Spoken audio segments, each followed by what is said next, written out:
देश नहीं झुकने देंगे में बहुत बहुत स्वागत आप सभी का। रात के 8 बज रहे, मैं हूं आपके साथ अमन चोपड़ा। और हिजाब की जो आग है ना, आंदोलन की आग, वो बहुत बुरी तरह फैलती नजर आ रही है। अभी खबर है जौनपुर, जयपुर, दिल्ली, महाराष्ट्र, मालेगांव, बीड़, इंदौर, जगह जगह हिजाब को लेकर आंदोलन। स्कूलों में छात्राएं हिजाब पहनकर पहुंच रही हैं। कई जगह टकराव की भी खबर है। तो कर्नाटक तक का मामला नहीं रहा है ये। लेकिन आज हम लोग ये सवाल उठाने जा रहे हैं, क्या हिजाब विवाद के पीछे टुकड़े गैंग, क्या देश विरोधी प्रोपेगेंडा के लिए हिजाब पर एजेंडा सेट किया जा रहा है? क्या हो सकता है आपको ये सवाल सांप्रदायिक लगे, लेकिन सवाल अगर सही है तो पूछना जरूरी है। क्या देश में धार्मिक बंटवारे की एक और लकीर खींचने के लिए हिजाब विवाद खड़ा किया जा रहा है? क्या धर्म की दीवार जबरदस्ती लड़ाने का प्रयास है, लड़ाने की कोशिश है? क्या आज देश के लिए सबसे जरूरी सवाल इसलिए क्योंकि पूरे देश को आज ये बहस बहुत ध्यान से देखनी चाहिए। आज जरा सोचिए कि अचानक से ऐसा क्या हो गया कि पूरे देश में हिजाब को लेकर धार्मिक प्रदर्शन हो रहे हैं। मतलब अचानक से ऐसा क्या हो गया? जनवरी से पहले ऐसा कुछ नहीं था। अब अचानक से दिल्ली, महाराष्ट्र, कर्नाटक, उत्तर प्रदेश, कश्मीर, आंध्र प्रदेश, तेलंगाना, मध्य प्रदेश, पश्चिम बंगाल, केरल, हर जगह यह चिंगारी फैल चुकी है। और हर जगह यकीन मानिए आग भड़काने की कोशिश की जा रही है। अब सोचिए, जब कर्नाटक हाईकोर्ट ने कहा है कि अब कोई धार्मिक लिबास, ना घूंघट, ना भगवा, ना हिजाब, हाईकोर्ट ने कहा है कि वो संविधान के हिसाब से फैसला करेगा। हाईकोर्ट ने कह दिया कि कोई धार्मिक वस्त्र स्कूलों में नहीं, फैसला आने तक। भरोसा दिया कि जो फैसला होगा कानून के मुताबिक होगा। तो फिर फैसले के इंतजार करने की बजाय देश में इतना हंगामा क्यों हो रहा है? संविधान से बड़ा तो कुछ नहीं है ना, कोर्ट से बड़ा तो कुछ नहीं है। कोर्ट ने कह दिया कि कोई धार्मिक वस्त्र की जगह है ही नहीं स्कूल में। जब स्कूल खुल चुके हैं, स्कूल खुलेंगे, ना हिजाब होगा, ना भगवा होगा, ना नीला पटका होगा, तो फिर यह हंगामा, ये सब क्यों? क्या ये हंगामे और प्रदर्शन संविधान और कोर्ट को चुनौती देना नहीं है क्या? सवाल उठाना नहीं है क्या? और क्या देश में हंगामे प्रदर्शनों की स्क्रिप्ट कहीं और से लिखी जा रही है? मतलब इसका डायरेक्टर कोई और है? क्योंकि खुलासा जो हुआ है वो बहुत ध्यान से सुनिएगा, जो अब बताने जा रहा हूं आपको। खुलासा दरअसल ये हुआ है कि इस पूरे प्रोपेगेंडा के पीछे इसकी जो स्क्रिप्ट है वो सितंबर 2021 से लिखी जा रही थी। और इसके पीछे CFI, campus front of India, जो कि पीएफआई, कट्टरपंथी इस्लामिक संगठन पीएफआई, जिसका कई दंगों, बेंगलुरु दंगा और दिल्ली दंगों में नाम आ चुका है, ये उसका स्टूडेंट विंग है सीएफआई। ये खुलासा हुआ है कि सीएफआई सबके पीछे है। पीएफआई कनेक्शन सामने आ चुका है। बच्चियों को मोहरा बनाया जा रहा है और जबरदस्ती देश में धर्म की दीवार खड़ी करने की कोशिश की जा रही है। इसका यूपी चुनाव से भी कनेक्शन हो सकता है। अच्छा, मेरे साथ इस वक्त आपको बता दें विजय पटेल, जो कि एक्टिविस्ट हैं, जो ये दावा कर रहे हैं, उनके पास इन चीजों को लेकर सबूत हैं, जो बता रहे हैं कि इसमें पीएफआई कनेक्शन है। वो एक सीरीज है, थ्रेड इनकी तरफ से जारी किया गया है। वो मेरे साथ है। विजय, स्वागत है आपका। देश नहीं झुकने देंगे मैं आपसे बात करूंगा, लेकिन यहाँ स्टूडियो में जो मेरा पैनल है, मैं एक बार जल्दी से उनको इंट्रोड्यूस करा देता हूं। मेरे साथ बीजेपी का पक्ष रखने के लिए शहजाद पूनावाला है। शहजाद भाई, आपका स्वागत। मेरे साथ गरीब नवाज फाउंडेशन के जो फाउंडर हैं अंसार रजा साहब भी आज हैं। अंसार भाई, आपका भी बहुत बहुत स्वागत। मेरे साथ अमीना जी हैं, अमीना शेरवानी जी हैं। अमीना जी, आपका बहुत बहुत स्वागत है। और साथ ही मेरे साथ महज खान है, सोशल एक्टिविस्ट है। महज, आपका भी बहुत बहुत स्वागत। सबसे पहले विजय, मैं आपसे शुरू कर रहा हूं। क्या ये सीएफआई कनेक्शन क्या है भाई? क्या दावा है आपका? आप कह रहे हैं कि ये प्लांटेड है, आप ये कह रहे हैं कि प्लांटेड है, स्क्रिप्टेड है, पूरा खेल है? मैं अमन भाई आपको पूरी टाइमलाइन बताता हूँ कैसे स्टार्ट हुआ।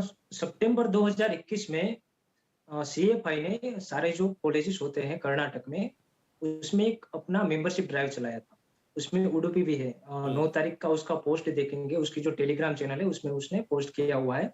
10 तारीख को उडुपी डिस्ट्रिक्ट में पूरा ड्राइव चलाया था जहां पे ये इश्यू स्टार्ट हुआ था।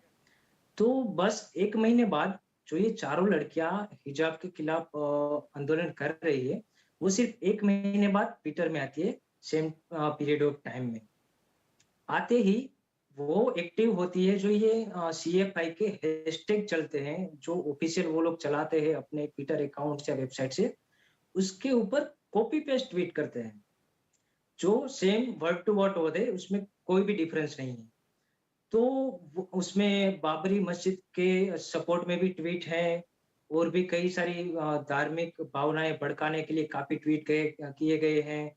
और एक सीएफआई का जो राउफ शरीफ करके यूपी में पकड़ा गया है, उसके सपोर्ट में भी कई हैशटैग चलाए हैं। मामले में तो गिरफ्तार इसके हुआ अलावा दूसरे कोई ट्वीट्स भी नहीं है, सिर्फ ये ट्वीट्स सीएफआई के सपोर्ट में और कॉपी पेस्ट ट्वीट।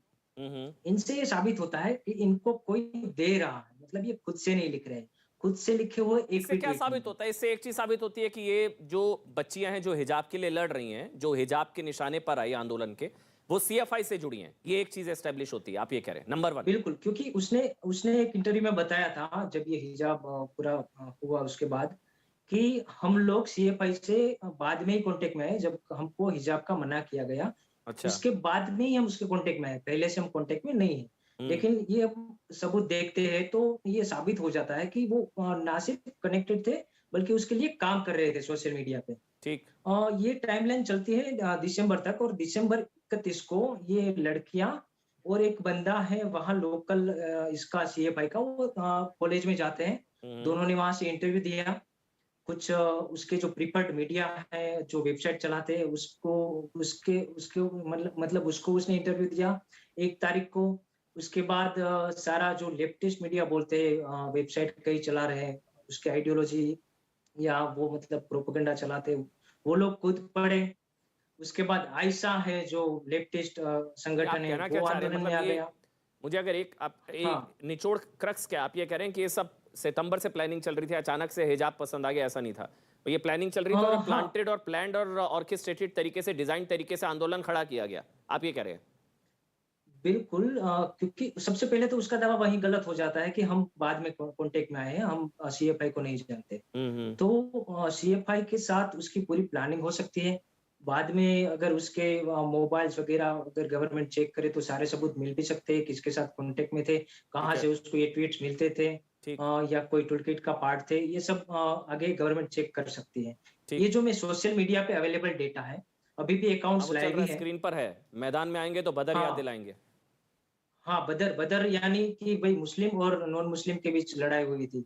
तो वो मतलब आप समझ सकते हैं कितना इन बच्चियों को मन में ज़हर घोला गया है।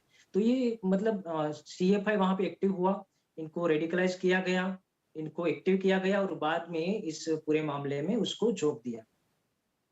बस एक आखिरी सवाल, मतलब आप कह रहे हैं जो मुझे, क्योंकि ये कहा जा रहा था कि भाई ये लड़ाई जो है अ, मतलब ये लड़ाई हिजाब पहनने की है और बच्चियों की मांग है, चॉइस का मामला है।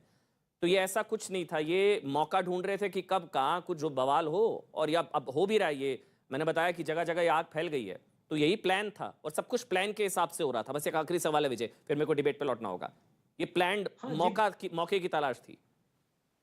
बिल्कुल पूरा प्लान है। अगर आप ये सबूत को इग्नोर नहीं कर सकते, जो है वो बता रहे हैं कि वो वेल कनेक्टेड थे, उस पे हम्म। ट्वीट करते थे, उसके अलावा किसी के ट्वीट्स नहीं होते थे। ये जो बदर वाला जो ट्वीट किया उसमें पीएफआई का उसने पोस्टर भी डाला हुआ है। हम्म। तो ये पूरा सोशल मीडिया पे अवेलेबल है, अभी लाइव है। तो ठीक। बाद में आके बोलना वो भी काउंटर उसको छुपाने की बात हुई ना कि वो आप कनेक्टेड थे तो बोल सकते थे कि भाई हाँ, हम एक्टिव थे उसके साथ और अभी भी वो हमारे साथ है। तो बाद ठीक में है। उसको पता है कि ये हम पकड़े जाएँगे, ठीक, तो मतलब उसकी आप कह वजह रहे से हैं उसने कि झूठ बोला। एक तरीके से हिजाब विवाद की पोल खुल गई। मतलब ये संयोग नहीं है अचानक से सबको हिजाब याद आ गया, ये एक सोचा समझा प्रयोग है। इसको चुनाव से भी जोड़ा जा सकता है, देश में माहौल खराब करने का प्लान भी हो सकता है। सारी दुकानें बंद हो गई, सीए वाली दुकान बंद हो गई, एनआरसी वाली दुकान बंद हो गई, राम मंदिर वाली दुकान बंद हो गई, सारी दुकानें बंद हो गई, तो एक नई दुकान खोल दी गई है हिजाब के नाम पर और बच्चियां उनका सहारा लिया जा रहा है, आप ये कह रहे हैं। बहुत बहुत धन्यवाद आपका विजय पटेल, मुझे डिबेट में लौटना होगा। बहुत बहुत धन्यवाद।